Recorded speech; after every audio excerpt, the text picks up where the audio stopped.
A happy Sunday to you in the name of the Lord Jesus Christ. Thank you for joining me today. God bless you. You are welcome in the name of the Lord Jesus Christ. It is a privilege to be alive to witness the very first Sunday of the month of September, the ninth month of the year 2020. It is indeed a privilege. And I'm believing God that the same God that has kept you and I alive to now will be sufficient. His grace will be sufficient to see us through for the rest of this year in Jesus' name. Once again, you're welcome. Thanks a lot for being a part of today's broadcast. God bless you in Jesus' name. Thank God. Let's have a word of prayer together. Lord, we bless your name. We give you praise. We worship your name. We magnify you because you alone are God. No one can take your place. No one can compare to you. You are God alone, O Lord. We bless your name. We give you praise. We worship you, Lord. We thank you for your faithfulness. We thank you for your love. We thank you for your mercies. We thank you for your provision. We thank you for your preservation. We thank you for your protection. We give you all the glory and honor and adoration, O Lord. We say, blessed be your name, O Lord, in Jesus' name. We are here for you and for you alone. Lord, we pray that as we come to meet with you today, you will meet with each and every one of us in the mighty name of Jesus. You will touch our lives. You will speak to us in a language that we understand most. You are our Father, we are your children, O Lord. Speak to us, O Lord. And we will hear your voice as you speak today in Jesus' name. And our lives will never remain the same. Blessed be your name, O Lord. For in Jesus' mighty and glorious name we pray and we receive with thanksgiving. Amen and amen. Once again, God bless you. Thanks for joining in today in Jesus' name. So today, as we can see, well, we're going right away into what the Lord has for us today. And I pray that we will not miss the voice of God as He speaks to us today in the mighty name of Jesus. The topic the Lord has laid in our heart today says that discerning God's voice. Discerning God's voice. And somebody can be asking, does God really speak? Does God speak to us? Of course, God speaks to us because God is our Father. He is an heavenly Father. And as a Father, and we are His children, there's no way we can enjoy the relationship of the fatherhood of God without us hearing His voice speaking to us. But somebody can say, okay, if God speaks to me, how is it that I can hear the voice of God? How does God speak? God speaks in diverse ways. He has spoken before and He's still speaking today. But the most important is that when God speaks, do we discern His voice? Do we hear His voice? Are we listening to Him as He speaks to us? I pray that God will give us understanding and He will give us, will help us to be able to grasp everything He has for us today in Jesus' name. So firstly, we are going to look at the book of Exodus to see God speaking to somebody. How did God speak to Moses? We see from the book of Exodus chapter 3 from verse 1 to 6. Exodus chapter 3 from verse 1 to 6. And it says, now Moses kept the flock of Jethro, his father-in-law, the priest of Midian, and he led the flock to the backside of the desert and came to the mountain of God, even to Horeb. And the angel of the Lord appeared unto him, amen, in a flame of fire out of the midst of a bush. So God is preparing Moses for an encounter. This is something that has never happened to God. So God is speaking now. Let's see how God spoke to Moses. He said, of a fire, Lord appeared unto him in a flame of fire, out of the midst of a bush. And he looked, and behold, the bush burned with fire. Amen. And the bush was not consumed. There was a bush, there was an experience that Moses has never experienced before. I've never experienced this before in my life. When a bush is burning with fire, but it was not consumed. That means there was something, there was a mystery behind this. There was a mystery. God is preparing to speak to Moses in a way Moses has never experienced before. And I pray that you and I will experience the voice of God today in a way we have never experienced before in the name of Jesus. Verse 3 of Exodus 3, verse 3 says, and Moses said, I will not turn aside. Moses said, I will not turn aside and see this great sight, because it was indeed a great sight. I will not turn aside and see this great sight. Why the bush is not burnt? Why is it that the bush is not burning, even though there was a fire in the bush and it's not burning? And when the Lord saw that he turned aside to see, God called unto him out of the midst of the bush, hallelujah, and said, Moses, Moses. And he said, here I am. God was able to get the attention of Moses because there was a mystery. Something was going on. And also, there are times that we experience some mystery in our life. As we journey with God, as we pass through this unknown world, some things happen and we don't understand what is going on. At times, God is trying to get our attention. God did not call out to Moses until Moses decided to turn and see what exactly was going on. So maybe next time you experience some mystery in your life, some things that are going on, and you are wondering what is going on, what exactly is going on in my life. You don't understand. This is an unusual occurrence. This is an unusual. You are praying and you don't. Maybe God is just trying to get your attention. God did not speak until Moses turned. He said, I will now turn. That was what he said. He said, I will now turn to see what was going on. He said, and when the Lord saw that he turned aside, God said unto him out of the midst of the bush and said, Moses, Moses. And he said, Here I am. And he said, Draw not nigh hither, put off thy shoes from off thy feet, for the place whereon thou standest is holy, is a holy ground. Moreover, he said, I am the God of thy father, the God of Abraham, the God of Isaac, and the God of Jacob. And Moses hid his face from the Lord because he was afraid. He hid his face, for he was afraid to look upon the face of the Lord. But thank God for the time of dispensation of grace. We don't have to be afraid to behold the face of the Lord because of what Christ has done for us. Moses was afraid. Moses encountered God and he was afraid. He couldn't behold the heights of the Lord. But God wanted his attention. And God is speaking to you also today that God is calling for your attention. Some things that are happening in your life, maybe God is trying to get your attention to speak to you. Circumstances happen to us, we don't understand why. Some things are happening in your family and you're wondering what is going on. I heard of a scenario of somebody. It was a story. I don't know how, maybe it is true or not. A man, he found himself in a construction site. He was because this is how God speaks to many of us. So many of us, sometimes. The most important is that we're listening. This man was in a construction site. He was under at the ground floor. People were above. So his boss was trying to get his attention above. You know what the boss did? The boss threw money down. And this man saw the money on the floor. You know what he did? He picked the money up and put it in his pocket. He never wondered, where did this money come from?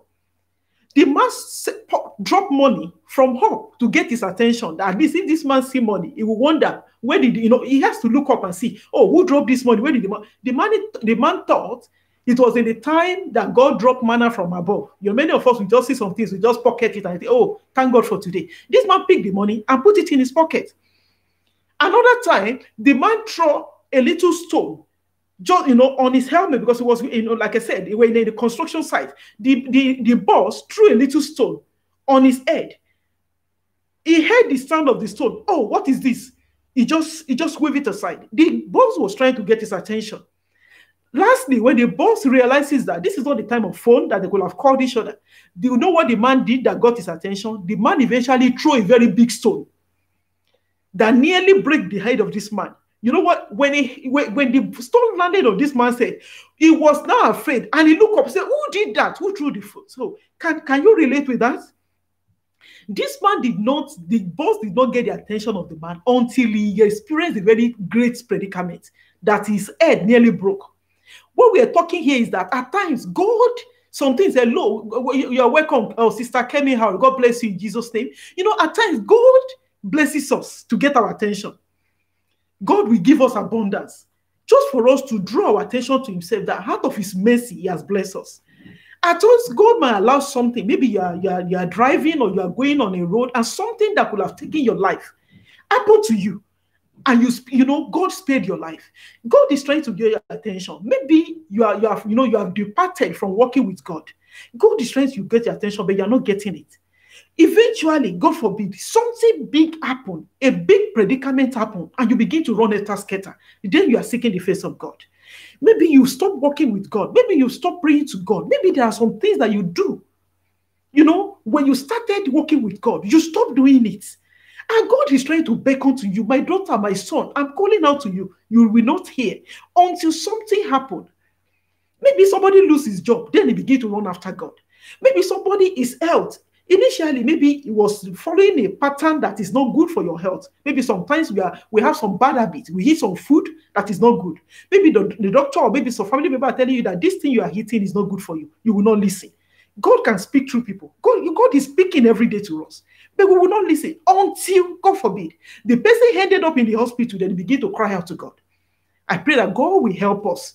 Amen. God bless you, Sister Gloria. I will pray for God bless you. Thank you very much. Thanks for joining us. Thanks for everybody for watching. So the point we are talking here is that God God is always speaking to us. But the most important is that, do we understand the voice of God when he's speaking? God speaks in diverse ways. And those are the ways we are going to look at today. How God spoke in the time past and how he's still speaking to us today. God is speaking. And I pray that God will give us understanding, that as he speaks to us, we will understand, we will discern his voice, so that whatever God is trying to communicate to us, we will understand, because whatever God is saying is for our own good. Amen. Whenever God is speaking to us as a father to his own children, he's saying whatever he's saying in our own interest and for our own good. And I pray that God will help us. Just like the encounter of Moses. Moses experienced a mystery. It was never recorded before in the Bible. I have never seen it before in my life. That, there is a fire incident. A bush was burning, but the fire himself did not consume the bush. Moses realized this is a mystery. I need to see what is going on. And this man turned aside. And immediately God got his attention. God started speaking to him. I pray that God will get your attention today in Jesus' name. Whatever God is trying to speak to you, and he will give you discernment to be able to understand his mind, so that whatever God is demanding us to do, we will do, so that our life will be better for it in Jesus' name. I read also concerning the story of Samuel. Samuel was a boy when God started calling out to him. Samuel was a total novice. He never understood the ways of God. Though he was living with Eli, he does not understand the ways of God. But God has a message to pass across to Eli, because Eli has already, Eli has fallen out of the grace of God because of the way he manages his family. I pray that God will help us, that none of us will run out of the grace of God in Jesus' name. God was angry with Eli because he could not manage his own. Now, God decided to abandon Eli to speak to the little boy, Samuel. Let's see what happened. I read from the book of Samuel, chapter 3, from verse 4 to 10, that the Lord called Samuel, and he answered, "Here I am." And he ran unto Eli. God was calling Samuel, and he ran unto Eli, the priest, because he didn't understand that this was God speaking. And is God speaking to you today? I pray that you will understand the voice of God. And he said, "Here I am." And he ran unto Eli and said, "Here I am, for thou callest me." And he said, "I called not. I did not call you. Lie down again." And he went and lay down. And the Lord called yet again, "Samuel." Samuel arose and went to Eli again the second time. Are you listening to what is happening? And he went to Eli and said, "Here I am, for thou callest me." Amen. "For thou called me." And he said, "I called not, my son. Lie down again." Now Samuel did not yet know the Lord. At times, because many of us, we might be going to church. Maybe somebody is even watching me today, but you don't have a personal relationship with God. You don't have a personal experience with God. You can imagine, for instance, many of you, maybe because I've never met you before, if we see ourselves for the first time, and I call out to you, maybe I know your name, I call out to somebody here, one of the people that are watching me, and I have maybe we say, let's meet somewhere, and I call out your name, it is the likelihood that you might not recognize my voice. Or maybe you can manage to recognize my voice because you have been listening to me, on the live broadcast. Or maybe you call out to me, trying to get my attention that I'm here. Here I am, I'm here. I might not be able to identify you. You know why? Because we have never met before. Many of us, God is speaking to us, but we find it difficult to understand the voice of God. You know why? Because we don't have a personal relationship with God. Somebody might be saying, "But I go to church." I know, maybe you go to church. Maybe you even hear the word of God, but you don't have an intimate. For you to be able to discern the voice of God, for you to be able to understand the mind of God, you need to first know God and be able, spend time with God. Somebody you spend time with, after some time, you become so intimate with each other that if you put that person in the midst of 1 million people, when you hear the voice of that person, you will be able to identify the voice of that person. Amen? Because you know that person and that person knows you. So in this case, Samuel was a young boy. Samuel did not know God. Even though he was being brought up in the house, he was being taught in the way of the Lord, but he does not understand the voice of God. So I read from verse 7. Now Samuel did not yet know the Lord, neither was the word of the Lord yet revealed unto him, because he was a little boy. Verse 8.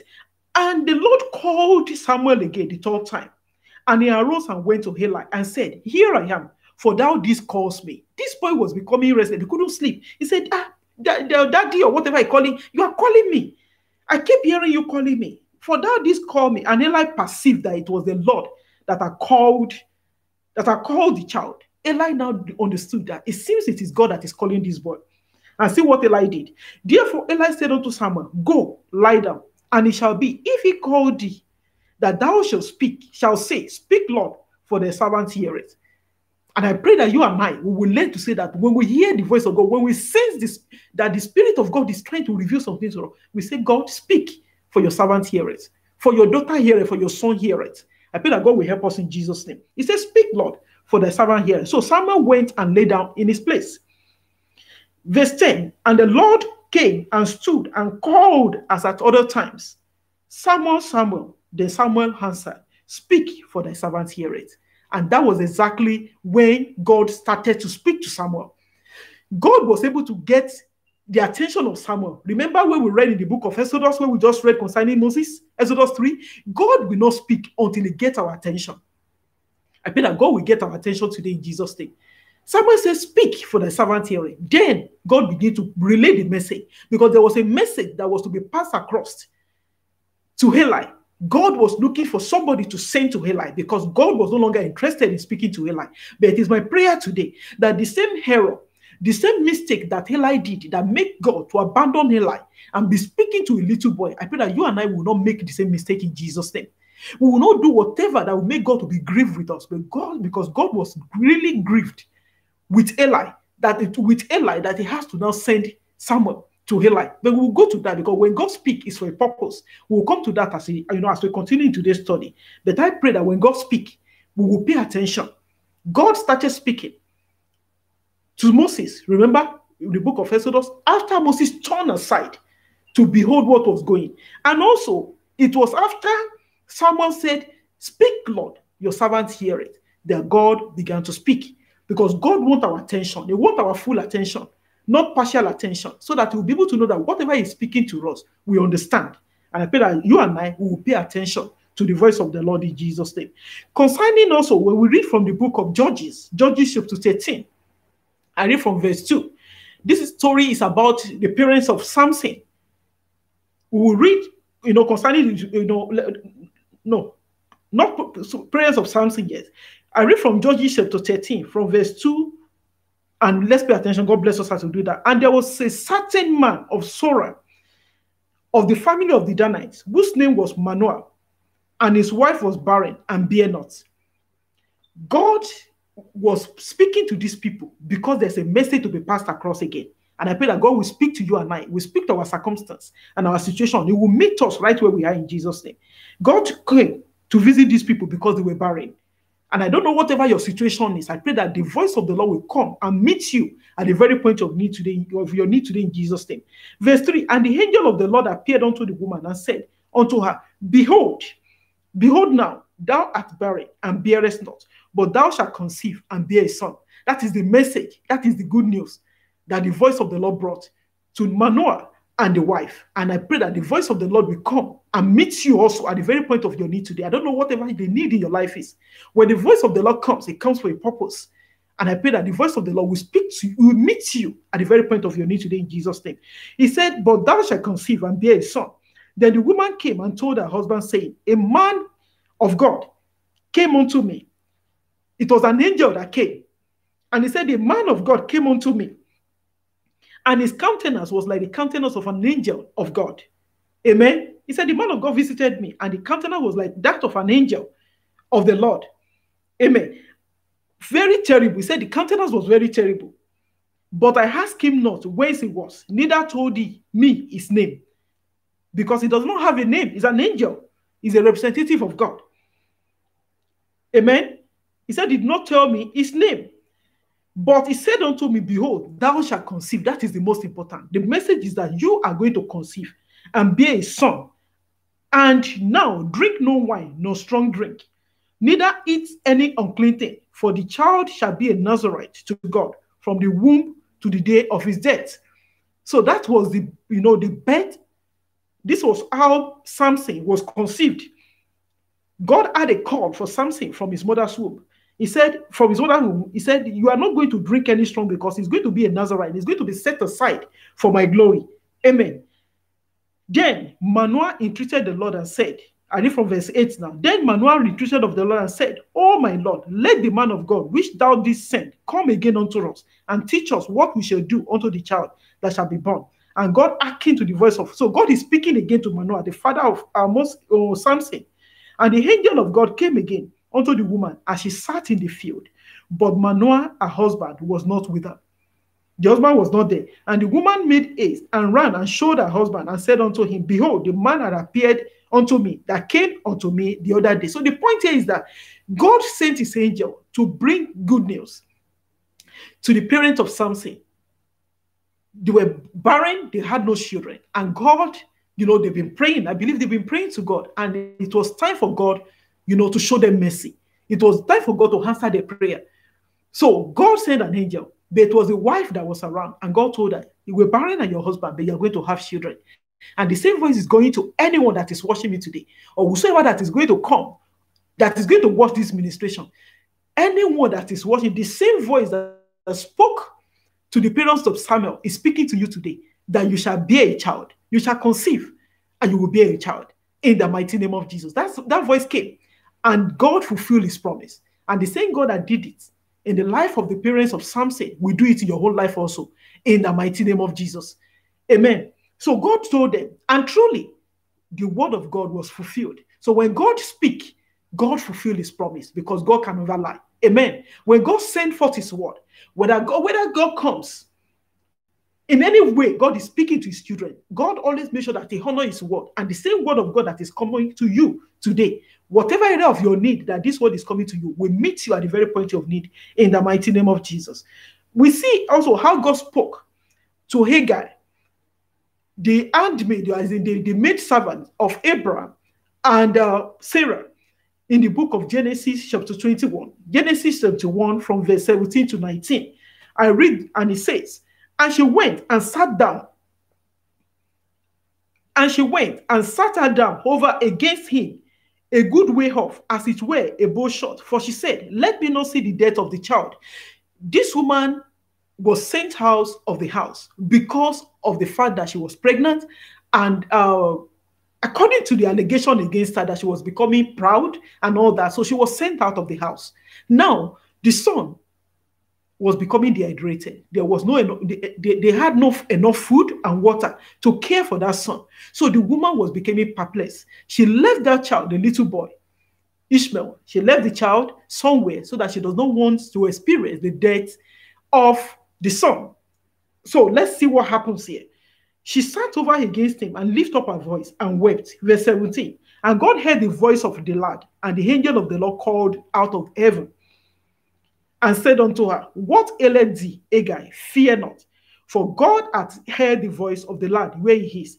Arise, lift up the lad, and hold him in thy hand, for I will make him a great nation. So God spoke to this woman in her predicament. God sent an angel. So here, this woman was able to discern the voice of God, because God sent an angel. Just like God sent an angel to the parents of Samson to speak to them concerning the intention, God's intention concerning them. Also, God came to Hagar, because he heard the voice of his son, of her son, that his boy was dying. And God decided to come and intervene. And God opened her eyes, and she saw a well of water. And she went and filled the bottle with water and gave the lad to drink. And I pray once again that God will speak to each and everyone that is watching me today. God will speak to you. God that is bearing you. When we pray, many times we are wondering, does God really listen? Does God hear my voice? Maybe you've been praying for a long time. It looks as if nothing is changing. God is speaking to you today, that God heard your voice. And in his own time, he will send his voice to you. And maybe even his voice is coming to you today. Whatever he's saying to you, hold on to the word of God, because he will surely honor his word, and he will bring his word to pass in your life in Jesus' name. Also, we see how God spoke, because like we said, God can speak through different means. So the most important for us is to be able to discern the voice of God. God can speak through different means. So we've seen how God spoke through a burning bush to Moses. We saw how God spoke to Hagar through an angel. How God spoke to the parents of Samson through an angel. Now, God spoke again through another means to Balaam. God spoke to Balaam. Let's see what happened in the book of Numbers chapter 22 from verse 28 to 30. Numbers 22 from verse 28 to 30. And the Lord opened the mouth of the ass. And she said unto Balaam, what have I done unto thee, that thou didst meet me these 3 times? You know why God ended up speaking to Balaam through Ahaz? Because Balaam has been, Balaam has found it difficult to obey the voice of God. God has already spoken through an angel to Balaam, not to go on the journey. Balaam was being recruited to go and curse the children of God. And God spoke to him through an angel, said, do not go. It was a clear warning, do not go. Because he's not going to listen to the angel, God decided to do something different. He spoke through an ass. And somebody will wonder, can an animal speak? Animal does not speak. But in this situation, God decided to speak through an ass to Balaam. Maybe if Balaam realizes that something strange is happening, Balaam will get it. But Balaam refuses to get it still. I pray that you and I will not disobey the voice of God. When God speaks, we will discern his voice. And whatever God is trying to communicate to us, we will listen and we will do accordingly in the mighty name of Jesus. I read again from verse 28. And the Lord opened the mouth of the ass, and she said unto Balaam, what have I done unto thee, that thou hast smitten me these 3 times? And Balaam said unto the ass, because thou hast mocked me. Balaam is not bothered that why is the ass speaking. He just kept on, because this is a rebellious man. He kept on conversing with an ass, which was an unusual situation. He said, because thou hast mocked me, I would dare wear a sword in my hand, for now will I kill thee. I would have killed you. And the ass said unto Balaam, am I not thy ass, upon which thou hast ridden ever since I was dying unto this day? Was I ever wont to do this unto thee? And he said, nay. So the point here is that God can use different means to communicate with us. God did something unusual. God spoke through a burning bush to Moses. It was an unusual experience. It was a mystery. This also was a mystery. Thank God that Moses discerned the voice of God, but Balaam did not discern the voice of God. I pray you and I, God will give us discernment so that when God is speaking, we will understand his voice. Balaam did not discern the voice of God. And God was trying to prevent this man from destruction. I pray that when the voice of God comes to us, we will not brush it aside. We will listen. Because God can speak through different means. Maybe a little child. I don't know whether it's happened to you before. Maybe one of your little children at home. You were about to do something. And they say, Mom or Dad, don't do it. They are trying to, maybe God has been trying to gain your attention. You are not getting it. And God is speaking through one of your own children. It might even be a child that you think, maybe she talked too much, or he played too much. A child that maybe you don't take serious. And God is speaking through that child. You want to go out. And God is saying, Mom, don't go. The child is saying, Mom, don't go. Dad, don't do it. And you didn't listen. And eventually something happened. And you are beginning to wonder, say, God, and why did you prevent me? And I prayed. And God will be wondering, but I was speaking to you. I was speaking to you through an unusual vessel. Because that child, to you never expected. After all, she's my child. Many of us, we underestimate the voice of God. Many of us, we undermine the voice of God because we're expecting that this is who God should speak through. Balaam never expected God to speak through an ass. But if Balaam had hearkened to that voice, Balaam will have been spared. I pray that you and I will hearken to the voice of God in Jesus' name. But that is not to say, because at times, somebody will say, because God speaks through somebody, does that make that person to be a holy person? For instance, I've experienced it before in my life. Before I got married, a woman, she's not a believer. She doesn't go to church. This woman said, it's like more or less a prophecy. This woman said something to my life.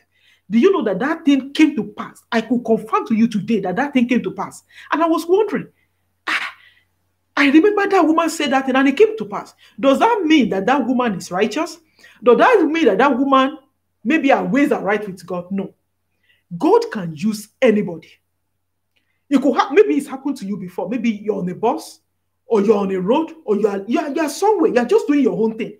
And you have been trusting God to speak to you over a particular matter. And you just hear somebody saying something that is relevant to that particular matter. And you'll be wondering, that thing is relevant to me. God is speaking through that person. If you are smart enough, you are discerning enough, you will listen. Don't worry who God speaks with. That doesn't make that person to be a righteous person. That doesn't make you now to begin to worship that person.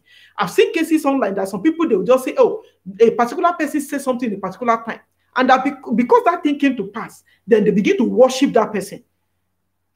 You have to be able to find out, is this person's ways right with God? So that we don't get led astray. Because the reason why I'm pointing at that is that God spoke through a ass. Does that make that ass to be a righteous ass? Does that make that ass to be a candidate of heaven? Does that make that ass? Does it mean that no, God just decided to use that ass at that particular time as a carrier of his message, because God intended to pass across a message. So God can speak through enemies. It can speak through anyone, but the most important is for us to be able to discern it when God is speaking, and for us to be able to get the message. The most important for us to get the message, but unfortunately, Balaam did not get the message. I pray that you and I will not miss the voice of God in Jesus' name. Balaam did not get it, and it cost him his life. I pray that God will give us understanding when God is speaking. At times, don't worry about who God is speaking through. If that thing that person is speaking is aligning, number one, is in line with the word of God, because the word of God must not contradict the mind of God or the person of God. If God is speaking through somebody, for instance, a servant of God is talking to you, for instance, you at least somebody that you recognize as a servant of God. Or maybe as I'm here now, I'm telling you that the Holy Spirit is revealing to me that somebody, you should start smoking, or you should start stealing. God forbid, you should start doing something that you know that is contrary to the word of God. You should know that this is not the mind of God. You don't have to listen. But when somebody is telling you something that is in line with the mind of God, or maybe you have been trusting God for something, you have been praying to God for something, and you heard it from somebody, maybe directly or indirectly. If I were you, you'll be smart enough to pay attention. God might be using an unusual vessel to communicate his mind to you. But I pray that God will give us discernment. Like I said, all we need is discernment. That is not to say that you begin to worship the person. You worship God. When God tells me something, I'm speaking something, and it aligns with something in your life, and speaking something, and it meets a need in your life, that is not to mean that you start worshiping me. You worship God, but God is using me to communicate his mind to you as a vessel. Because God will not come down from heaven to communicate with man. Amen? God speaks to us in diverse ways. We don't worship men. You don't worship me or worship anybody, because God is speaking through that person. But the most important is that you discern the voice of God through me or through that person, and you align yourself. If that word is in line with whatever prophecy or whatever word you are hearing, and so that is in line, is not contradicting the person of God, or contradicting the character of God, or contradicting the written word of God. God is speaking, because God speaks, and is still speaking today. I pray that God will give us understanding. So Balaam missed it, because God spoke through an unusual vessel, like I said, but Balaam ignored it, and it cost him his life. I pray that you and I will not disobey, or will not disregard the voice of God in Jesus' name. I read also from the book of Acts, Acts chapter 9, from verse 3 to 7. Acts 9, 3 to 7. This is concerning, our Saul, that ended up to become Apostle Paul. When he encountered God, thank God that he recognized. This was even an unbeliever. Some of us, we are Christian, we walk with God, but we don't discern the voice of God. Maybe because of past experiences, we begin to doubt God. Our past experiences begin to make us begin to doubt God in such a way that we doubt everybody we see, everything we see. That is not to say, because the Bible says that we should test every spirit. It's in the word of God. The Bible says we should test every spirit and be sure that that spirit is of God.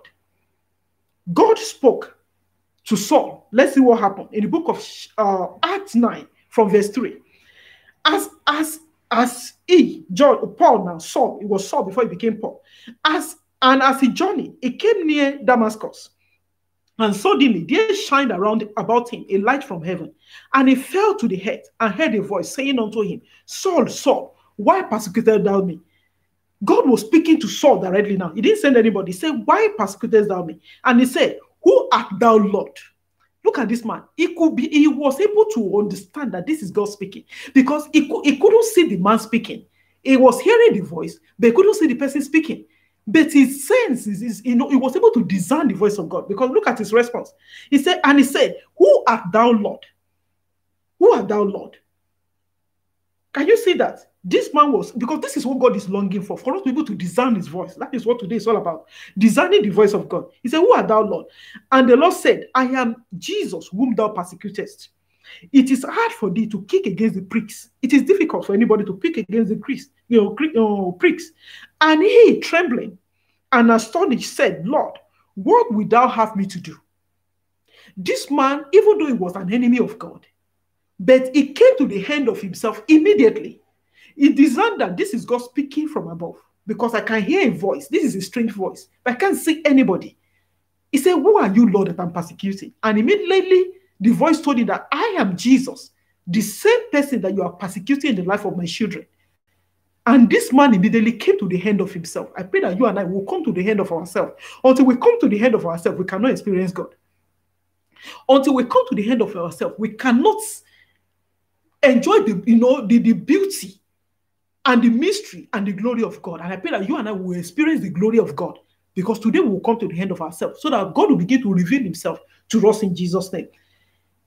Amen. From verse 7, he said, and the men, no, I read, and the Lord said unto him, arise, and go into the city, and it shall be told thee what thou must do. Because he said, what do you want me to do, Lord?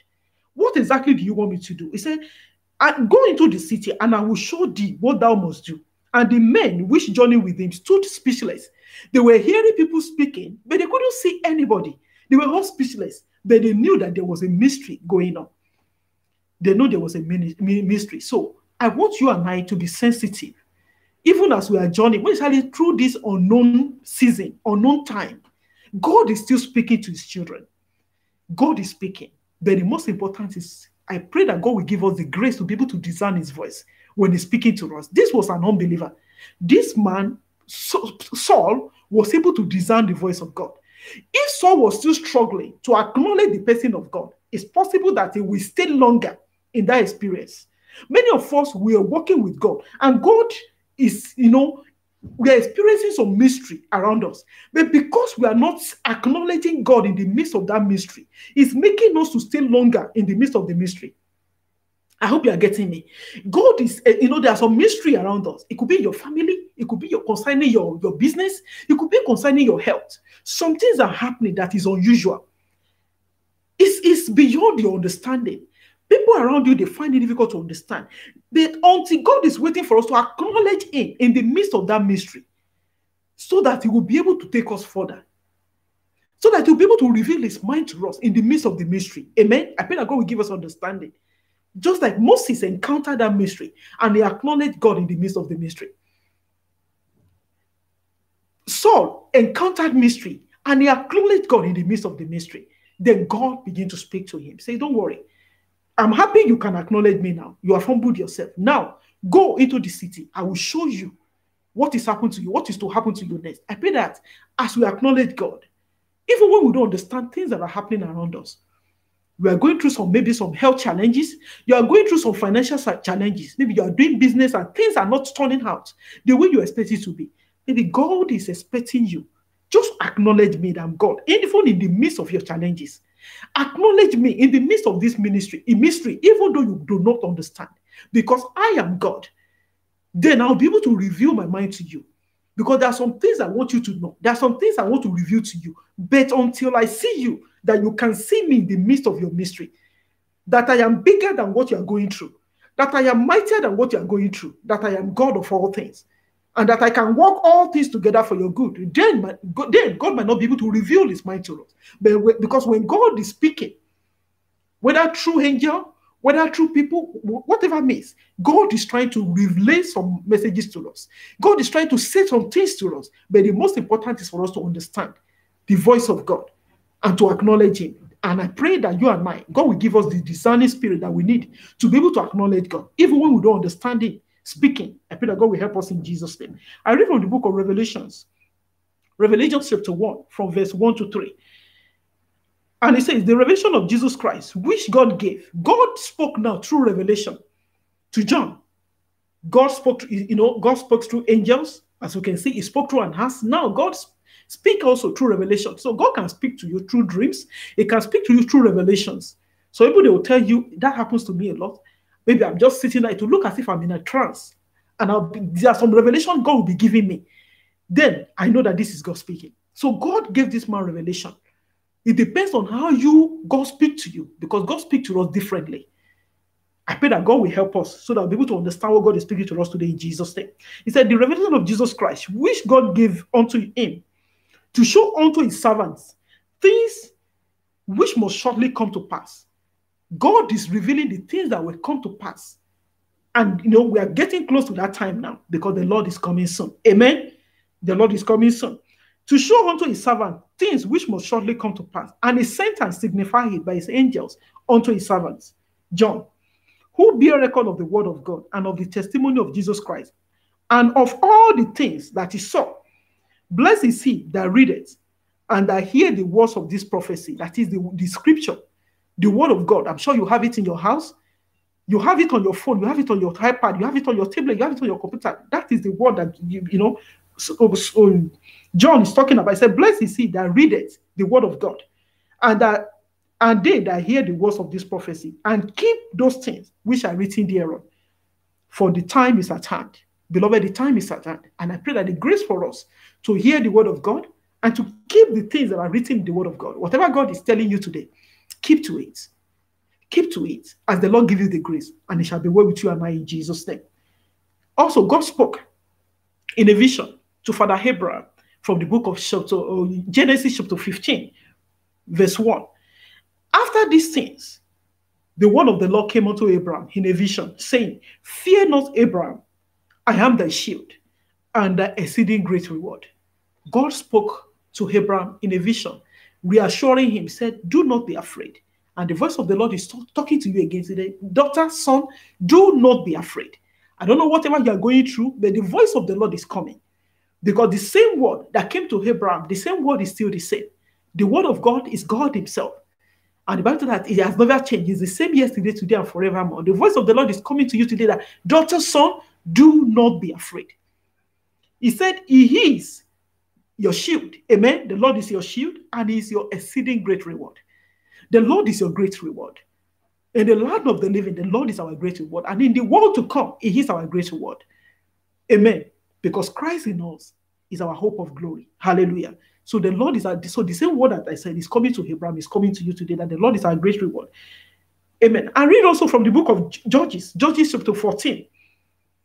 Judges chapter 14. In this regard, God spoke to Samson through his parents. So another way God can speak to us, God can speak to us through voice of authority. And who are the voice of authority in our life? Our parents. They are the number one voice of authority. Our parents, because God brought us into this world through them. They are if you're a parent, you are the number one voice of authority. So make sure you use the authority God is giving you over your children wisely. And I pray that the Lord will help us in Jesus' name. And if you are, you are still under your parents, you're watching me and you are not married, you are still under your parents. Know today that God can speak to you through your parents. But also, in that sense, before I continue concerning the story of Samson, we also have to be mindful. If God is speaking to us through our parents, if your parent is an unbelieving parent, be mindful what comes from them. God, that does not mean that God cannot speak through them, even though they are unbelieving. Remember, we've said it initially that God can speak through any vessel. But if you have unbelieving parents, I can emphasize this over and over again. If you have an unbelieving parent that does not walk in line with the will of God, and you knows the Lord, you are walking in the line of the Lord, be mindful when your parents is speaking to you. Make sure that whether it is your parent or whosoever, make sure that what that person is saying is in line with the word of God.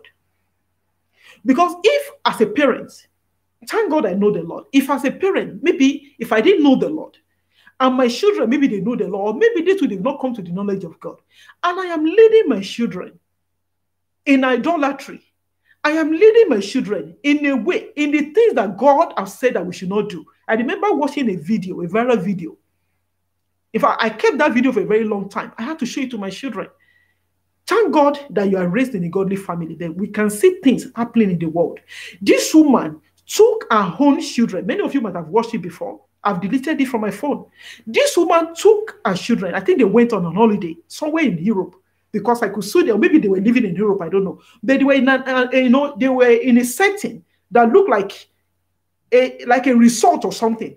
This woman used the youngest child to commit, to steal. She will position the children in such a way that the children will be like a shield. They will cover her while she's stealing from people. And that is a children, and that is a parent. So we need to be careful. Can you imagine? After that video went viral, I know that the authority must have, tracked that woman down. Social services should take the children, definitely. I know that something must have done because I didn't, but I couldn't imagine a parent doing that to their own children. A viral video also is going around now of a video of a little boy. That boy cannot be more than maybe 5. I don't think that boy is up to 6 years old. 5, 6 years old. A little boy drinking bottle of alcohol.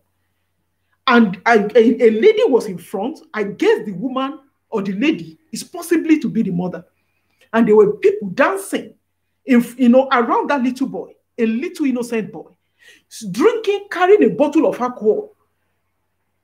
You can imagine that is a parent. So I come back again that the voice of authority, our parents are voice of authority. But beloved, if you are listening to me, don't say because I say your parent is a voice of authority. Whatever they say, you have to take it, just take it on the face of, on the surface. We have to be able to see whosoever is talking to us, align it with the word of God. What this parent is saying, does it align with the word of God? But I believe that if you have believing parents, it will be difficult for any parent that is going to heaven to mislead their children. I want to believe so. But irrespective, let's always make sure that whatever anybody is telling us, we align it with the word of God. And I pray that the Lord will give us understanding in Jesus' name. And if you are watching me, if you are a parent, God will give each and every one of us the grace to raise our children in such a way that even heaven himself will be proud of us in Jesus' name. We will not lead our children astray, because at the end of the day, God will hold us accountable. These children, they are loaned to us from God. They belong to God. Remember, it is God that put their seed in us. And a day is coming that we will give account of these children. And I pray that you and I will have a glorious account. God will not judge us or condemn us over the children the Lord has given us in Jesus' name. He will give us the discernment and the grace to be able to live right first, then to be able to raise our children in a way that God will be pleased in Jesus' name. So I go now to the story of, thank you very much, Ma. Thank you for joining us. I go now to the story of Samson from the book of Judges 14, from verse 1 to 3. And Samson went down to Timnath and saw a woman in Timnath of the daughters of the Philistines. And he came up and told his father and his mother and said, I have seen a woman in Timnath of the daughters of the Philistines. Now therefore get her for me to wife. That is the same Samson that was set aside as a Nazarene from the mother's womb. The same Samson grew up and became so big. Now he became too big for God. I pray that none of us will be too big for God in Jesus' name. Samson saw a woman of the Nazarene, in Timnath. These are people that they are enemies of God.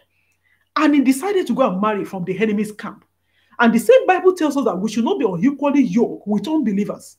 But Samson has forgotten who he was. He let down his guard and he went into the enemy's camp. Are you telling me that there's no other person in Nazareth? Is there no other person among the people of God that Samson could marry? Or are you telling me that the parents have not told Samson, or they didn't raise him up? Because the father and the mother got the prophecy about Samson's birth. It was a clear prophecy. We read it in Judges when the angel came. So Samson, he grew up and he became too big for God. I pray that none of us will be too big for God in Jesus' name. And he said he wanted to marry from the enemy's camp. Now therefore get her for me to wife. Verse 3. Then his father and his mother said unto him, is there no woman among the daughters of thy brethren, or among all my people, that thou goest to take a wife of the uncircumcised Philistines? The voice of authority is coming to Samson now to call Samson to order, because these are people, they are playing their role as parents. They remember the warning of God that this boy that is going to be a man is going to be a Nazarite. So let us always make sure that we play our part, even if that child, God forbid, our children will not be rebellious in Jesus' name. At least heaven will justify us. It will no longer be said that we don't play our part, because that was what get Eli into trouble. Eli got into trouble because he didn't fulfill his role. I think that none of us will get into trouble with God in Jesus' name over the life of our children. We will play our parts, and as we speak to them, they will listen to the voice of God. They will listen to our voices. As long as we are leading them in the right path, they will listen to the voice of God in Jesus' name. So they said, is there no other woman that thou goest to take a wife of the uncircumcised Philistines? And Samson said unto his father, get her for me. Samson was so rude.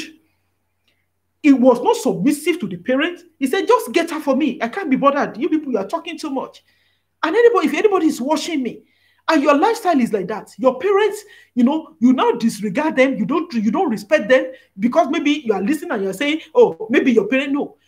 God is not telling us. I'm not here to tell us to disrespect our parents. No.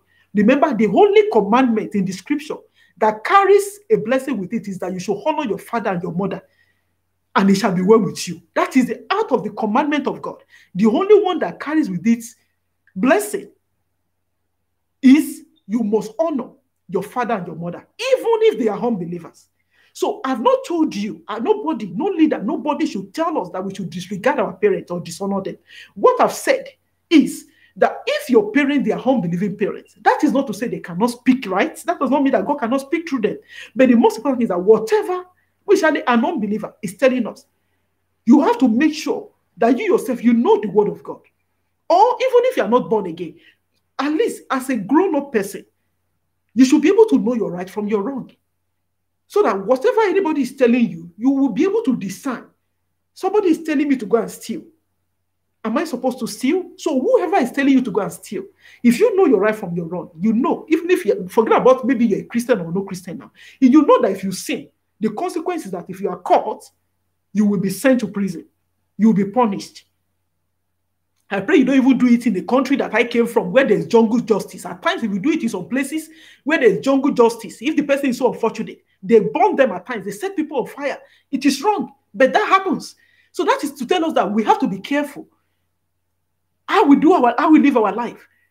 God will give us understanding in Jesus' name. So the parents of Samson spoke to Samson, but Samson disregarded the parents of them. And that was the voice of authority that God was speaking through. If Samson had listened to the voice of authority over him, Samson would have spared himself of all the trouble that he went through. He ended up with an unbeliever. You know what happened to him? He ended up now in captivity of his enemy, that they have to pluck out his eyes. They took off his power, which was his hair. Samson became an object of ridicule. I pray that you and I, you will not become an object of ridicule in the hand of the enemy in Jesus' name. And the way that can happen, we cannot become, the way God will preserve us from being an object of ridicule is for us, number one, to respect the voice of God. Wherever God is speaking, or whenever God is speaking to us, discern the voice of God and akin to the voice of God. Even when you don't understand, at times somebody is telling us to do something, you don't understand why the person is saying it. As long as that thing is in line with the word of God, that thing is not contradicting the mind of God, it's better for us to just do it. Even when we don't understand. Amen, man.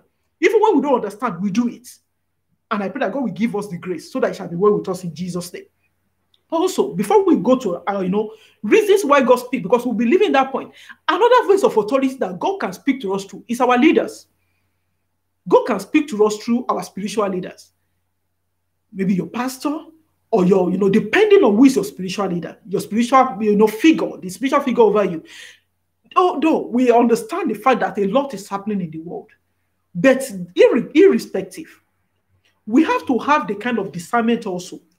If you find yourself, I say this now, with all authority by the grace of God, that if you think that your spiritual figure, your spiritual leader, you don't trust the person enough to obey the voice of that person. That means you don't trust the anointing over the life of that person, or you don't trust that gathering.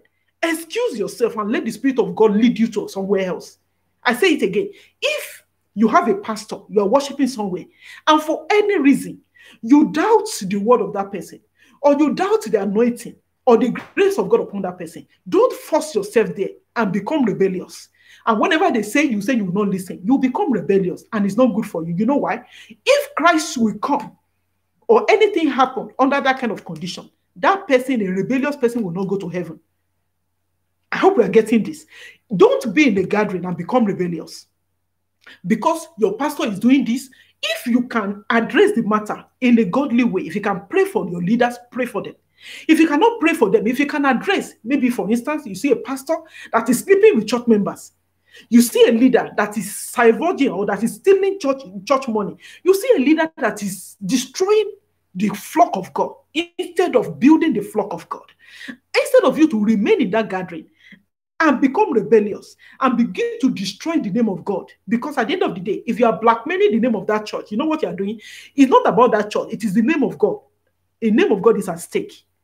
I want us to get these things. So instead of you to remain, is it that you have the responsibility, you can pray for that leader? If you cannot pray for the person, you can excuse yourself from that gathering so that you'll be at peace wherever you are. I want to be at peace wherever I find myself worshiping God. I want to be at peace with God. Because we are always saying, Jesus is coming, Jesus is coming. Nobody knows the day Jesus will come. What if you find yourself in that gathering or under that assembly and you are fighting, you are hungry, you are bitter, you come to church, you are frowning your face, the pastor is speaking, let them finish and let them go. Don't do that. It's not necessary, because that person is supposed to be a voice of authority over you, that God will be speaking through. We saw times that God, in fact, not even time, during the time of Moses and the children of Israel, God will speak to the children of Israel through Moses. Anything God wants to speak to them, thank God that every one of us, we can hear God now. God can speak to every one of us. But the problem is that many of us, we are not hearing God speaking. You know why? Because we don't spend enough time with God. We are so drowned with the noise of the world that God is speaking, we are not getting it. And if God sees that he's speaking to us, we are not getting it, he has to send somebody else to speak to us.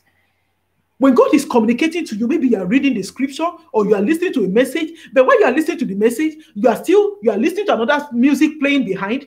You are listening to God's word, but your music is playing behind. There's so much noise around you. You might not be able to get or be able to hear the voice of God in that kind of atmosphere. And God is trying to relay something across to you. God might have to speak. It might be through your pastor. It might be through a prayer partner, a sister, or a brother in the church. We have a lot of examples like that. God can speak. So these figures of authority, God can speak through your pastor. Because I try to explain all these things. So people will say, oh, you don't understand. The church I go, the church I go. If you don't trust the church you are going, excuse yourself by the grace of God and pray prayerfully that the Spirit of God will lead you to where you can worship God in spirit and truth, so that whoever God has put upon you, over you, as a figure of authority, you'll be able to honor God in the life of that person. Because if you're not honoring God in the life of that person, if you're not honoring that person, unfortunately, you're not honoring God in the life of that person. Mind you, I'm not saying you should worship pastor. Don't worship your pastor, but you have to obey them. But if you have a pastor you cannot obey because of the lifestyle they are living, excuse yourself by the grace of God prayerfully. You can pray for the person before you leave.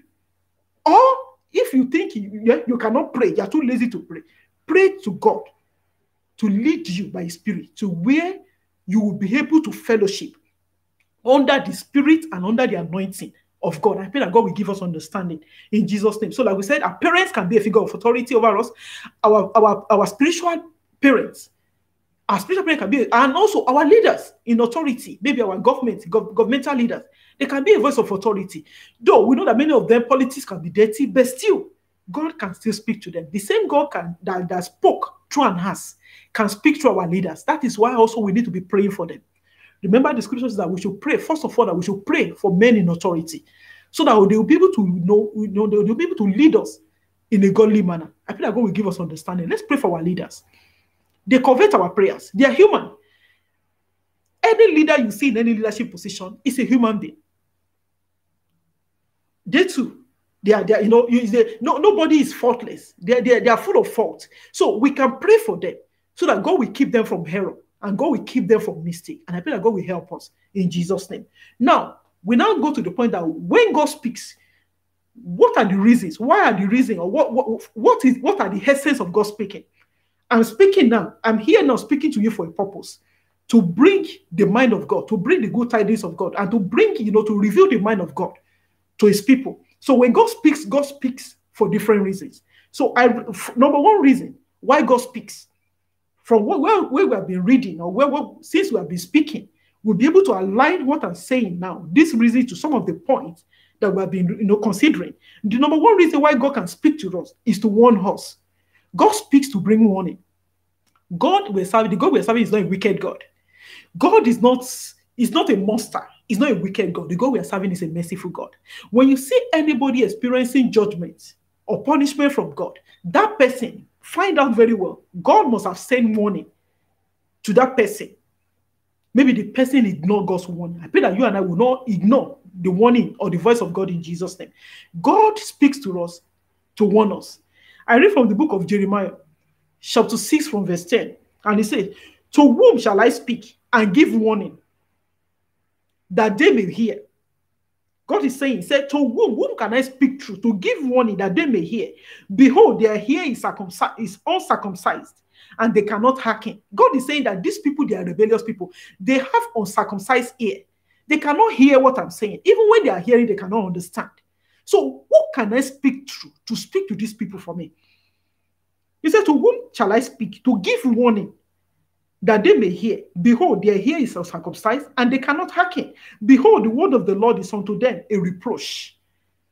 They have no delight in it. I pray that nobody that is watching me today will find the word of God as a reproach in Jesus' name.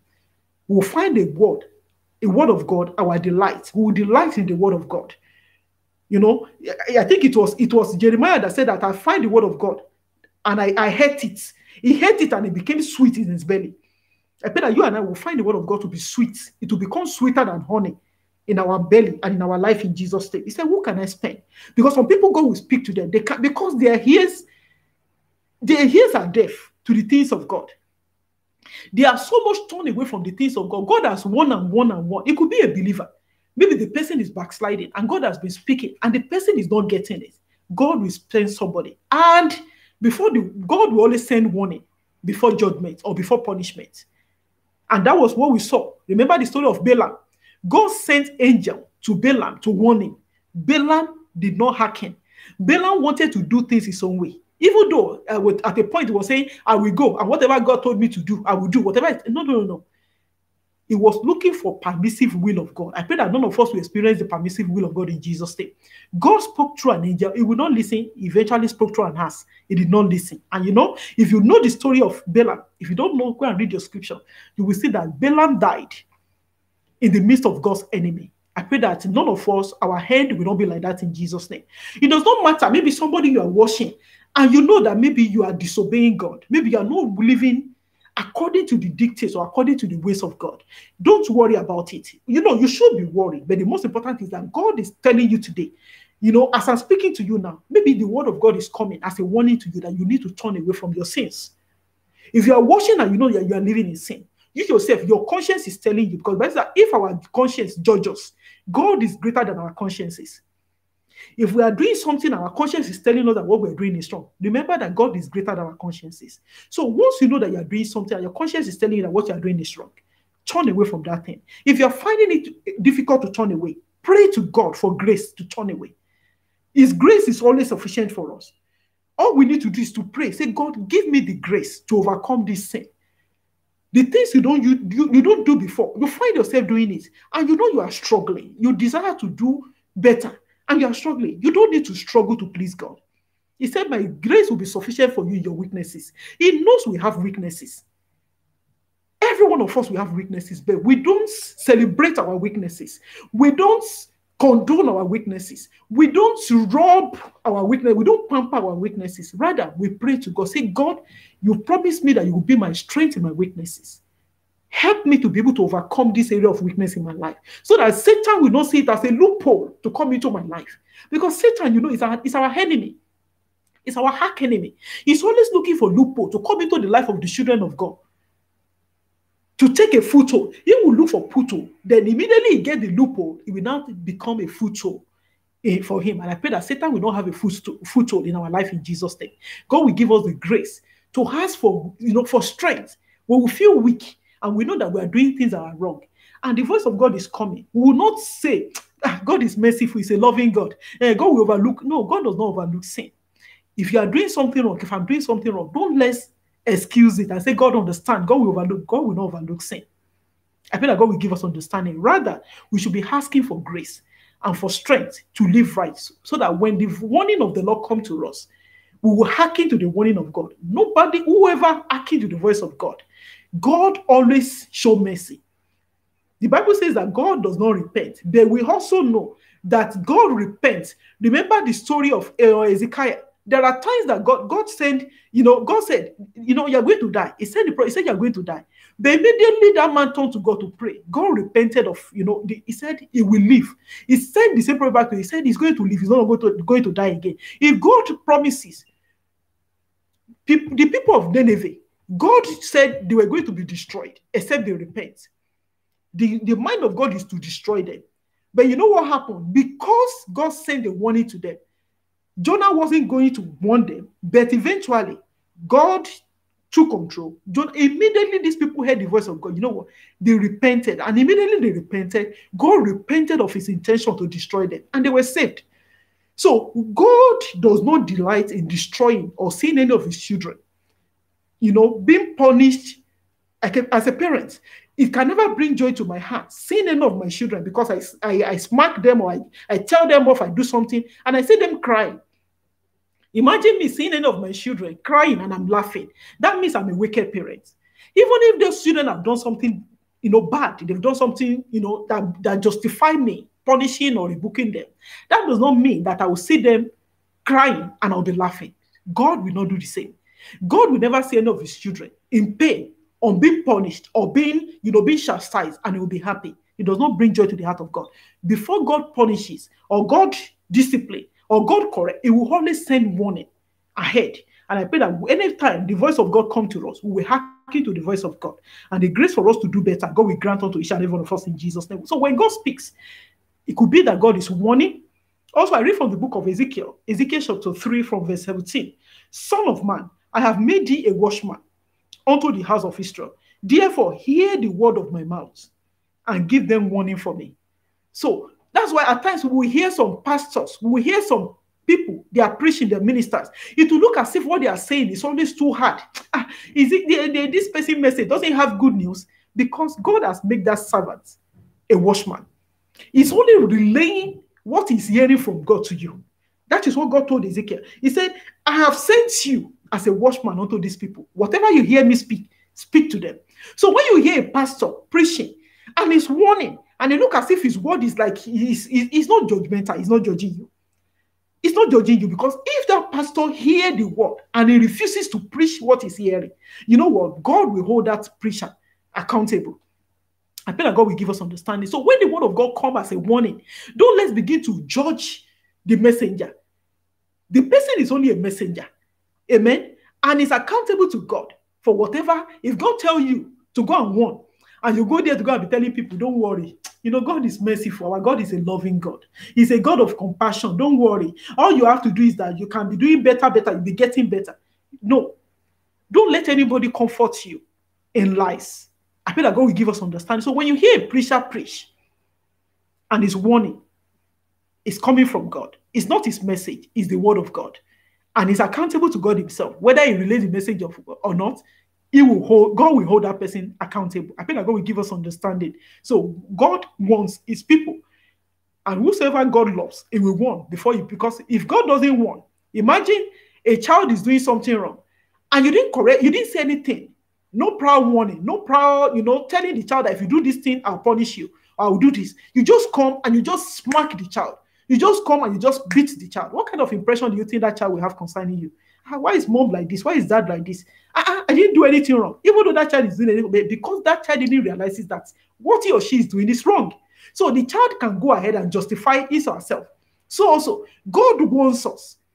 God tells us this is wrong, this is right. It's not left for you to do what is right. God give us, free will, a choice, the power to choose. If we expect us to choose right, we choose life so that we can live. But if we choose death, God forbid, none of us will choose death in Jesus' name. If we choose wrongly, that is not to say God will not abandon us to ourselves, because it's not desire of God to see us destroying ourselves. When God says that we are making the wrong choices, He might send warning to us. He will speak to us. It will send, like we said, it could be your parent, it could be anybody. It could be your children, it could be your spouse, it could be your pastor, it could be anybody. It could even be your neighbor.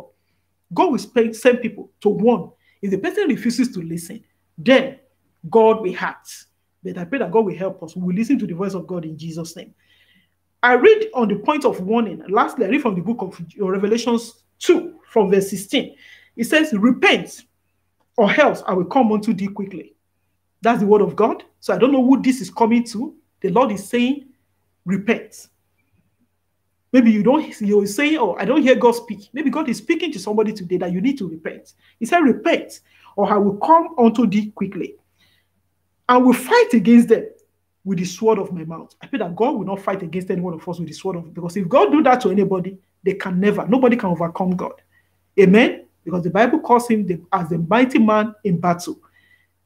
So God will help us to be able to repent. If there's anybody that is watching me and you know that there's something you are doing, we don't know ourselves, but God knows us. If there's something you are doing that you need to change, God will give you and I the grace to be able to make right choices. And we'll do things that will make God to be, the heart of God to be gladdened with us in Jesus' name. Another reason also why God speaks is that God speaks to bring good news. Amen? God speaks to bring good news. If you read from the book of Judges chapter 13 from verse 3, concerning the story of the parents of Samson, when God, the angel came to speak to them. Let's read it. Judges 13 from verse 3. It says that, and the angel of the Lord appeared unto the woman and said unto her, behold now, thou art barren and bearest not, but thou shalt conceive and bear a child. You shall be a son. So that is good news. That is good tidings. Hallelujah. So if somebody is waiting to hear good news from the Lord, the voice of the Lord is bringing good news to you today. That which you have been believing God for, that which you have been trusting God for, watch out, because the Lord has answered you in Jesus' name. So the angel of the Lord came and brought good tidings unto the parents of Samson that they've been barren. I don't know how many years they've been barren, but the voice of the Lord came one day and it changed their circumstance. And the voice of the Lord is just a day, just an encounter with the Lord is enough to transform our life and change our story for good. And I pray that you and I, for as many that are watching me today, you will encounter the Lord. I will encounter the Lord, and our life will never remain the same again in Jesus' name. Also, if you remember the story of the angels when they came to bring the good tidings about the birth of our Lord Jesus Christ, in the book of Luke chapter 2, from verse 8 to 14, I read thus.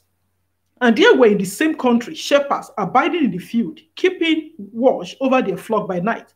And lo, the angel of the Lord came upon them, and the glory of the Lord shone around them, round about them. And they were so afraid. They were afraid when they saw this mystery. Say, what's going on here? They were afraid. Amen? Shone around them, they were so afraid. And the angel said unto them, fear not. Amen? The voice of the Lord is coming again to somebody today. He said, fear not. Amen? Do not be afraid. The Lord is speaking to somebody again now. Maybe you have not done anything wrong. God is not warning you. It could be a good news that the Lord is bringing your way. He said, fear not. Amen. And the angel of the Lord said unto them, fear not, for behold, I bring you good tidings of great joy. Hallelujah. So God is bringing good tidings of great joy to somebody. Hallelujah. And so shall it be in Jesus' name. We shall be to all people. For unto you is born this day in the city of David a Savior. Hallelujah. Which is Christ the Lord. And this shall be a sign unto you. Ye shall find the babe wrapped in swaddling cloths, lying in a manger. And suddenly there was with the angel a multitude of heavenly hosts, praising God and saying, glory to God in the highest, and on earth peace, goodwill towards men. Hallelujah. So goodwill is coming towards as many that are watching me today. The good news of the Lord Jesus Christ is still here today. It came over 2,000 years ago, and the news is still here today, that the Lord liveth, the Lord reigneth. Blessed the name of the Lord. Hallelujah. So the good news is still here today. And if there's anybody that is here to be a part of this good news, and you're watching me, don't go anywhere. God have you in mind today. And I pray that you will encounter this good news today, and your life will be devoid of sorrow. You will no longer experience negativity again in your life in Jesus' name. You will partake of this good news, and you will testify that indeed you have met with the Lord, and your life will never remain the same again in Jesus' name. Also, another reason why God can speak, or why God speaks to his children, or speak to his, speak to us, is God speaks to us to bring consolation or to bring comfort. And we can see that concerning the story of Haggai in the book of, concerning the story of Haggai, where we read the other time. Remember the story of Haggai where we read the other time, when he was sent out in the book of Genesis chapter 21. Genesis chapter 21, we see, I'll read it to us, and I pray that God will give us understanding. Genesis chapter 21 from verse 17. And God heard the voice of the lad, and the angel of the Lord called to Haggai out of heaven and said unto her, why haileth thee Haggai? Fear not, for God hath heard the voice of the lad where he is. Amen. Arise, lift up the lad, and hold him in thy hand, for I will make him a great nation. So this is comfort. God is bringing hope in the midst of hopelessness for this woman. The woman she's lost all hope. In fact, our expectation is that let this boy just die and let me go on my journey. And if there's anybody that is watching me, that you have lost all hope, I don't know what you are going through, what you have been through, what you are going through at the moment. Is it concerning your health, concerning your finances, concerning your marriage? No matter what you are going through, concerning your spiritual journey.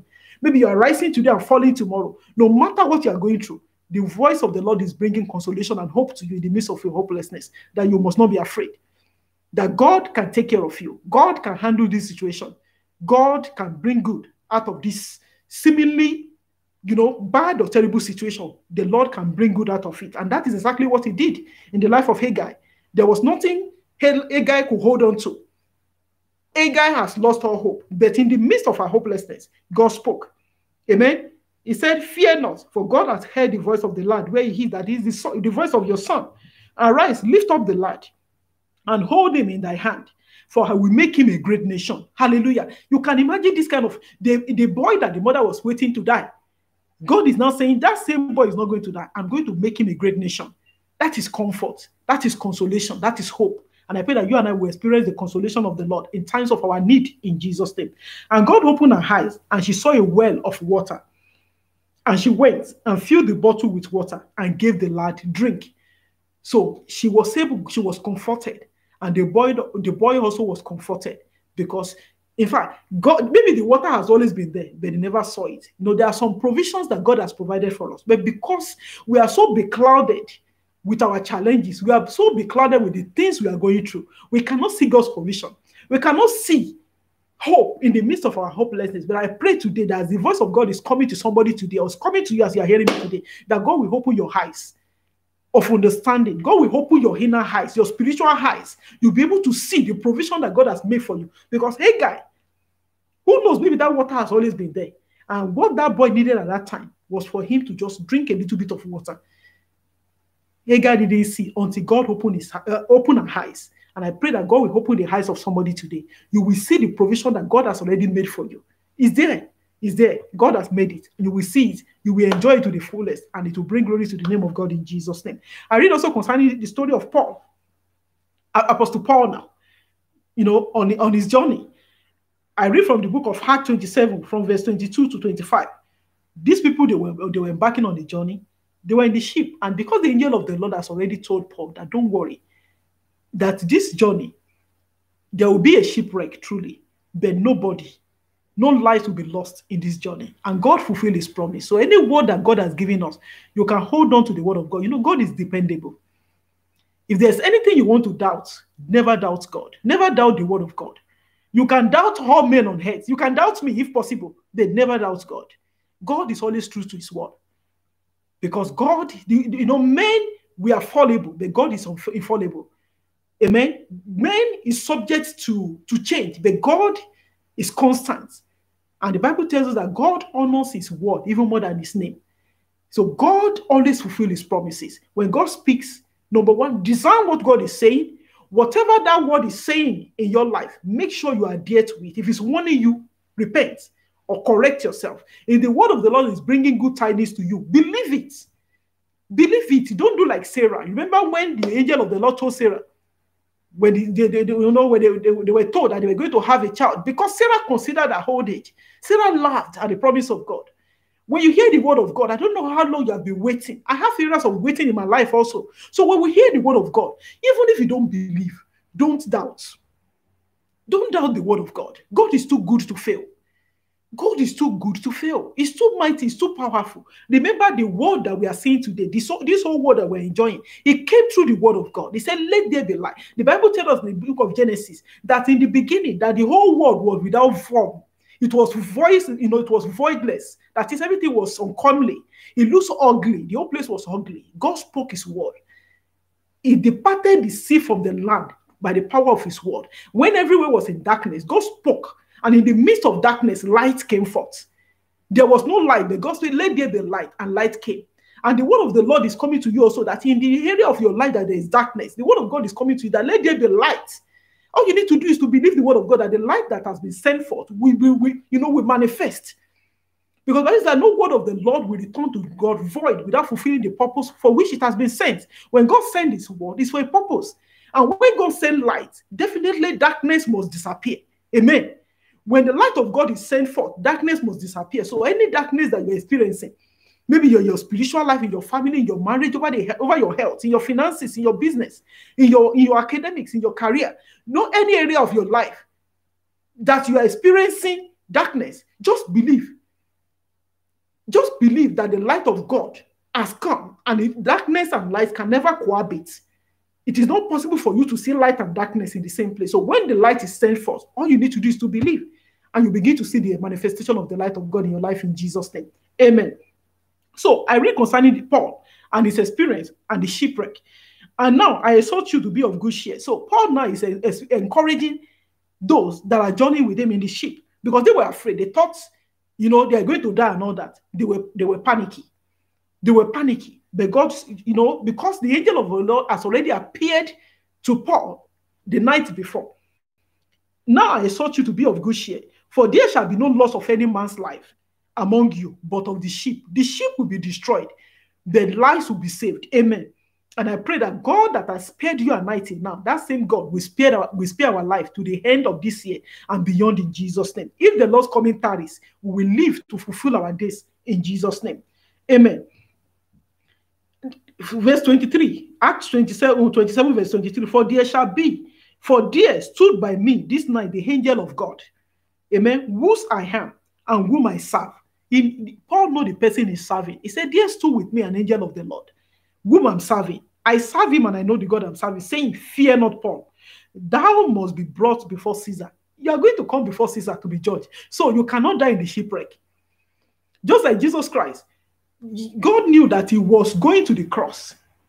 So when there was a shipwreck, when there was a wind, when this thunderous storm, when Jesus Christ was with the disciples and they were panicky, disciples were panicky, they were afraid. Jesus Christ, are you sleeping? Why are you sleeping? We are dying. How can you sleep? They forgot that Jesus Christ, it has been said, it has been ordained that Jesus Christ will die on the cross. So if God allowed, Jesus Christ is allowed that shipwreck, the wind to destroy the ship, all of them will die in the ship.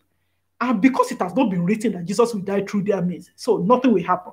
And I'm telling you also that God has your life, he has your time in his hand.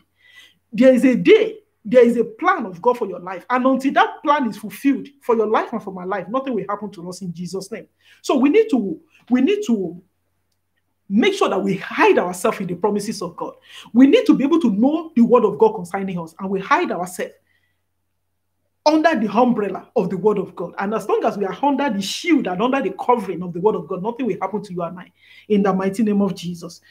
Verse 25, wherefore, sirs, be of good cheer, for I believe God, that it shall be even as it was told me. Can you hear that? Did you get that? He said, wherefore, sirs, be of good cheer. And I say to you, sirs, mass that is watching me, he said, be of good cheer, for I believe God, that it shall be even as it was told me.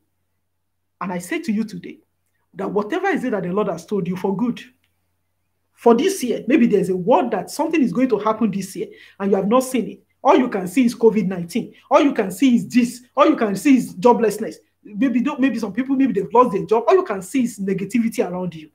Be of good cheer, for it shall be as it has been revealed to you in Jesus' name. So forget about the noise around you. Forget about the mystery around you. Forget about the things that you are seeing around you. All you need to do is to focus on the word of the Lord. Discern the voice of God and focus on that word. And it shall come to manifestation in your life and in life in Jesus' name. Number 4 reason, or another reason why God speaks. God speaks his word, or he sent his word for the perfection of his children, or for the perfection of saints. I read from the book of 2 Timothy, from verse 3. 2 Timothy chapter 3, from verse 16 to 17. He said that all scripture is given by inspiration of God and is profitable for doctrine, for reproof, for correction, for instruction in righteousness. That the man of God, that the servant of God, that the children of God now, all of us, we may be perfect, thoroughly furnished unto all good works. So when God speaks, God sends his word to correct, to instruct, for whatever, we read it there. To instruct us, to correct us, to reproof us, all these things, so that at the end of the day, we may be perfect. And somebody might be saying that we cannot be perfect. God is saying that he wants us to be perfect. So when God says it, he will do it. It's within his power and his capacity to make us perfect. And he will do it in our life as we yield ourselves to him in Jesus' name. And lastly, another reason why God speaks is to prepare us for heaven. Amen. And I'm preparing for heaven. Is anybody watching that is preparing for heaven? If you are preparing, God will daily get us ready in Jesus' name. Everything that we need to do to prepare us, for our eternal home, God will do it in our life. And as he speaks, as he helps us, as he corrects and as he guides us, we will listen to his voice in Jesus' name. I read from the book of Matthew chapter 6, from verse 19 to 21. Here it says that lay not up for yourselves treasure upon heaven, where moth and rust doth corrupt, and where thieves break through and steal. But lay up for yourselves treasures in heaven, where neither moth nor rust doth corrupt, and where thieves do not break through nor steal. For where your treasure is, there your heart will be also. So God is telling us through his word here that when he sent his word, he prepares us for eternal hope. He helps us to daily focus our attention and our mind, our goal, everything on eternity. That is not to say that we ignore the world we are living in. No, we are here now. But as we daily live our life, we have eternity in focus. We don't lose our tomorrow because of our today. Because our today will be nothing in comparison to the eternity that God is preparing for us. So God is telling us that as we are laying up, as we are working, as we are toiling, as we are laboring, because we have to work. The same Bible says that there's no food for a lazy man. So if you are not working, you're not going to eat.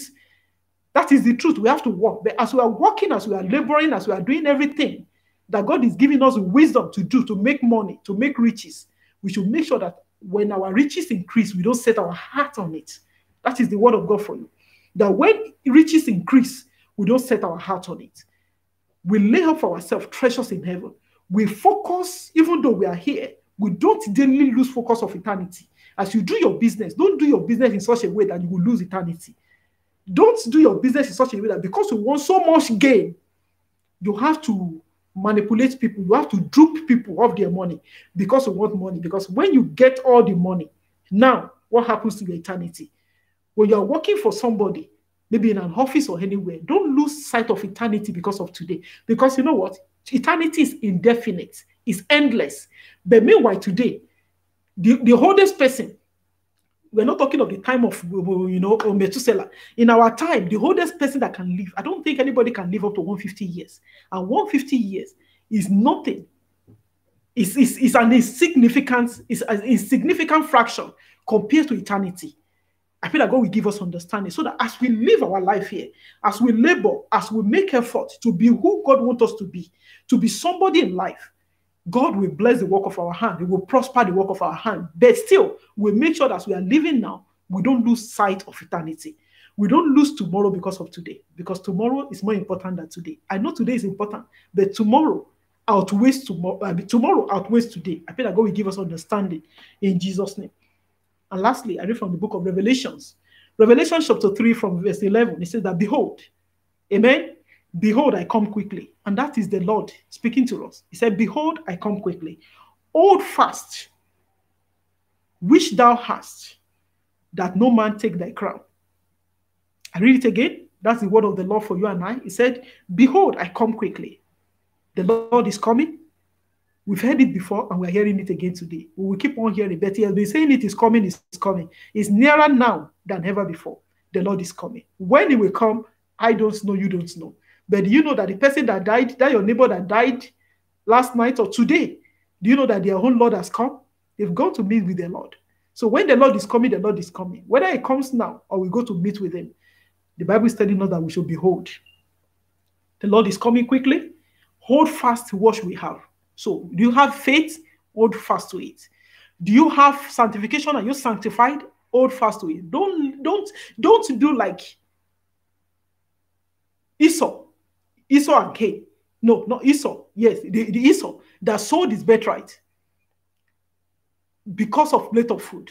Don't sell your birthright. Esau and Jacob, sorry, that sold his birthright because of a plate of porridge. Don't sell your eternity because of, a momentary, temporal or momentary riches or affluence. Just name it. Maybe because you want something and you are ready to trade your salvation. You are ready to trade your faith. You are ready to trade your conscience because of that momentary gain. Don't do like Esau. Because the Bible recorded that he sought that birthright. He sold his birthright because of plate of porridge.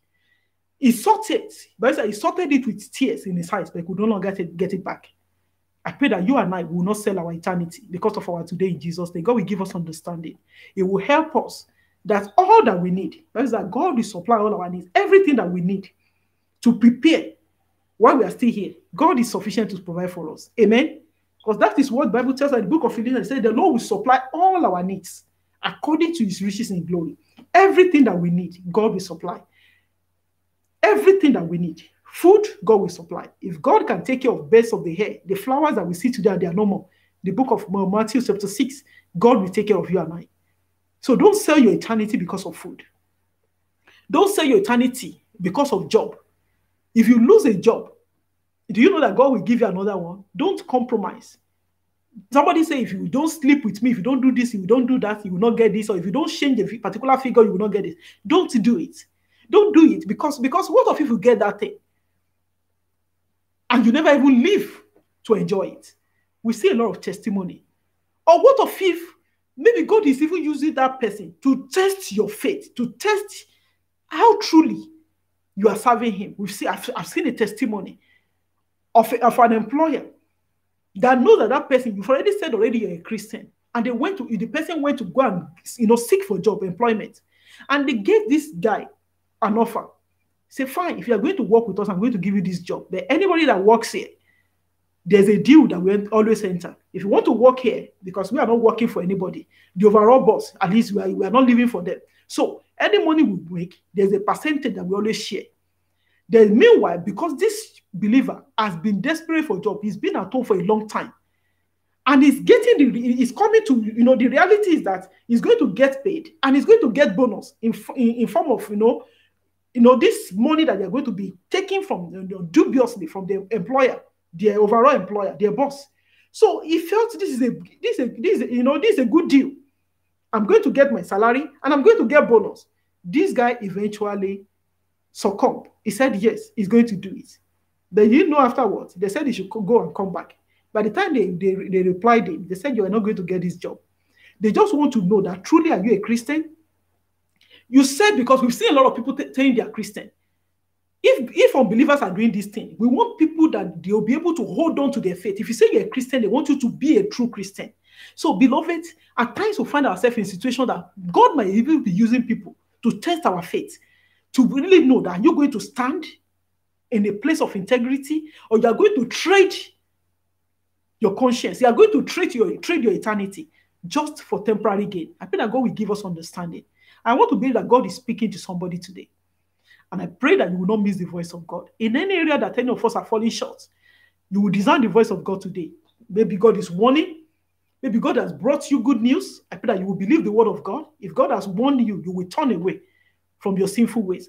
And if God, because like we said, God can warn, God can bring comfort. God is comforting you. I pray that you will hold on to that comfort in the mighty name of Jesus. So whatever it is that God is doing, and God is preparing you for heaven, don't ignore it. Don't say, at least heaven, that one will still come today. At least let's live for today.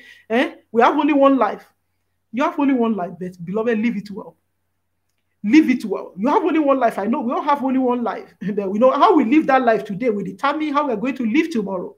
God will give us understanding. You will not trade your eternity for anything in Jesus' name.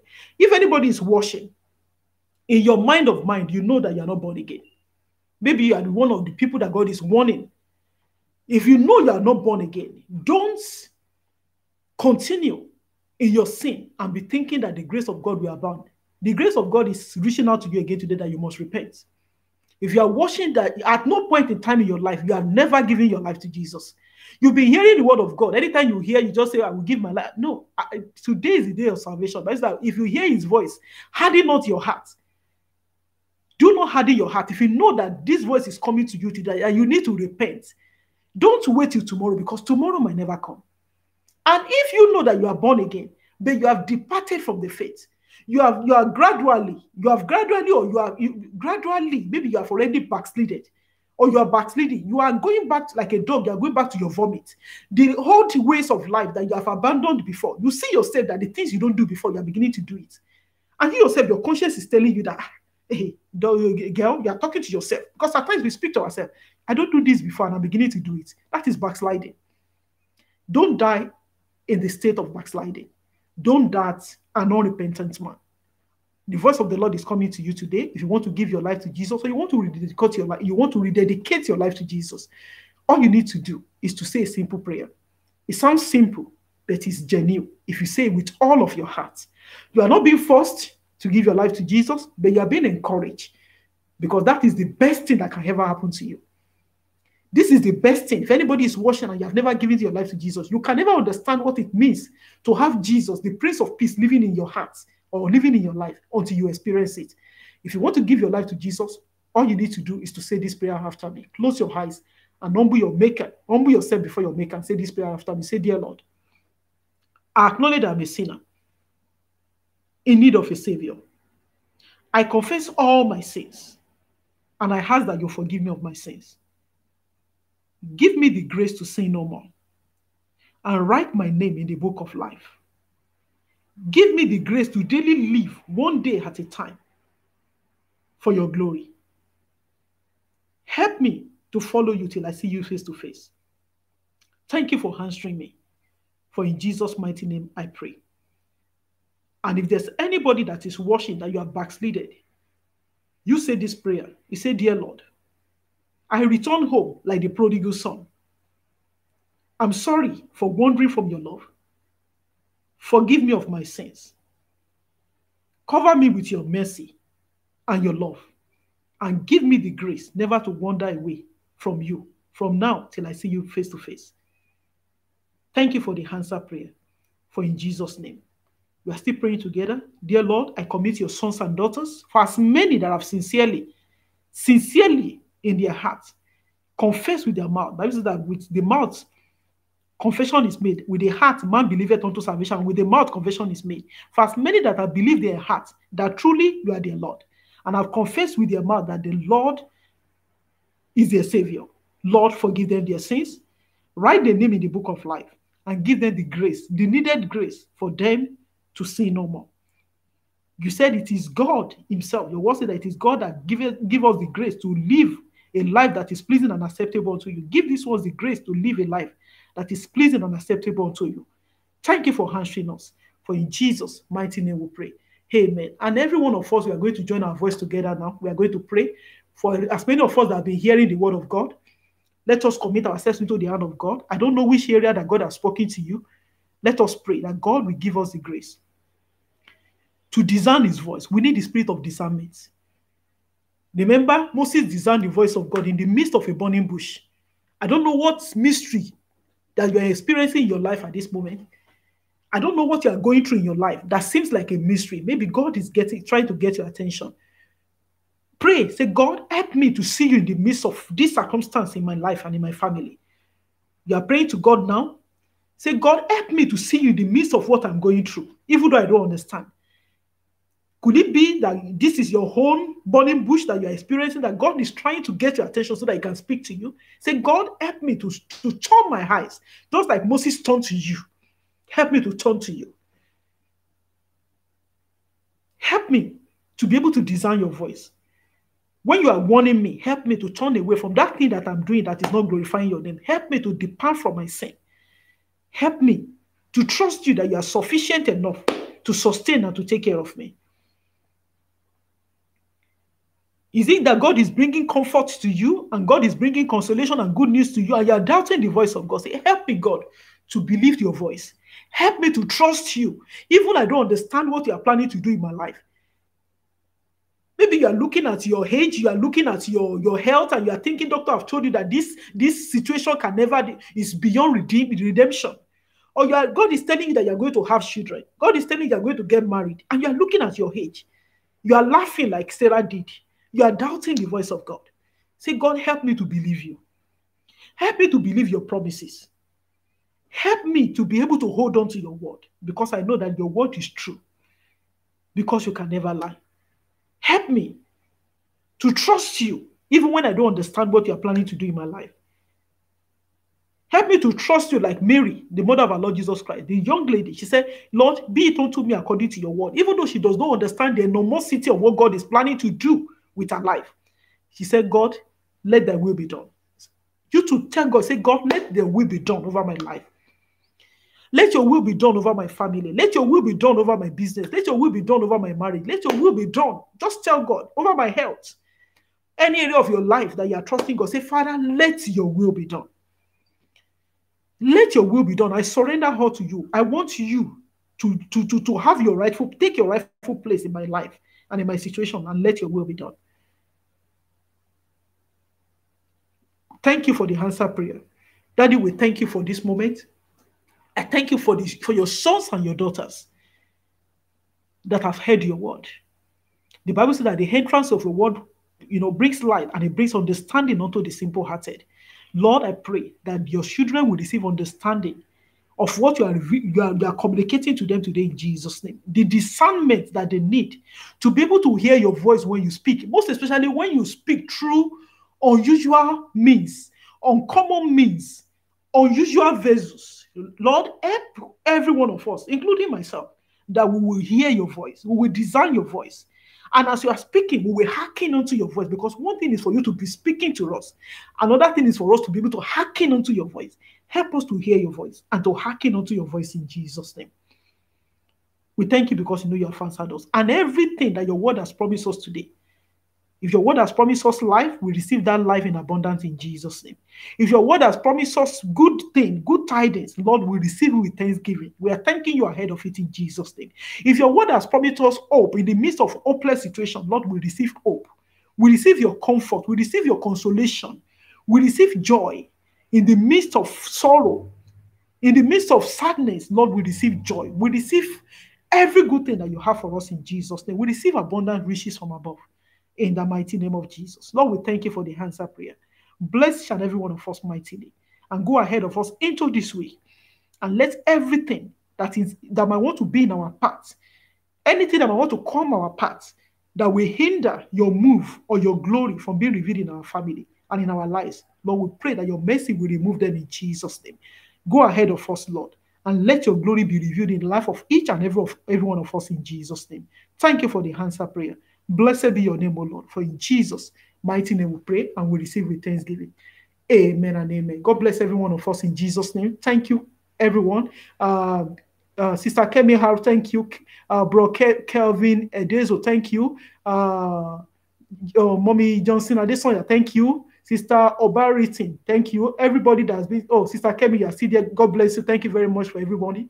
Thanks for being a part of today. I believe we have been blessed. Whatever the Lord has spoken to us today, please, let's hearken to the voice of the Lord.